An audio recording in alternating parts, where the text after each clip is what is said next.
And Well, you were so great in Blade, in Blade Runner. I mean, what was your experience with Denis? yeah, we both have the Denis, and you guys say Duke Leto. Duke Leto, yeah. It's my fucking last name, but I know, man. I know.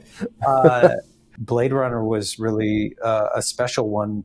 Again, I'm having these opportunities. I think it's just confirmation that we're living in a simulation because, Blade Runner, one of my favorite movies of all time, watched it 700 times at least. And then I end up in, the sequel, very strange. And then, there are these things that just come into play, certain actors that, like Al Pacino, for me, was a person that really taught me what was possible, taught me about commitment, taught me about choices, taught me about range, taught me about authenticity through his work over the years. It was a beautiful, beautiful experience. And also, full of joy. Like I was in love with the role, the experience, the challenge, the panic, the fear, and just buried in all of it. And I it's not like that every time, as we know, but having those moments and just that voice, having Al there. I remember one day on set, he just unleashed and he just gave it to me. He gave me that Pacino, that voice. Yeah. And it shook me to my core.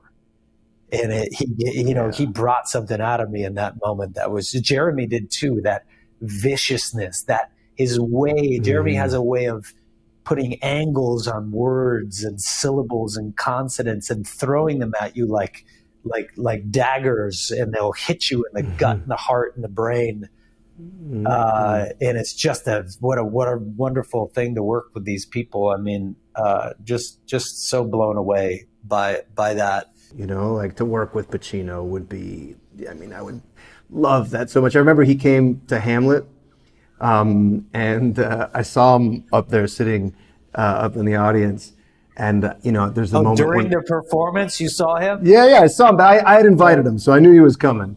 And the way we did it was very much like you talk to the people. And I see him up there, and I couldn't resist. And because it's the moment when Hamlet sees the ghost of his father, and I say, "My father, methinks I see my father."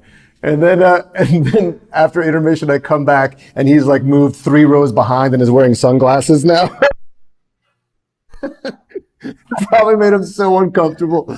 But then he was so sweet, and afterwards we went out and talked, and he even, gave me like some thoughts about stuff and how he would do the "Oh, what a rogue and peasant slave," and so there are some plays I'd like to do. I'd like to do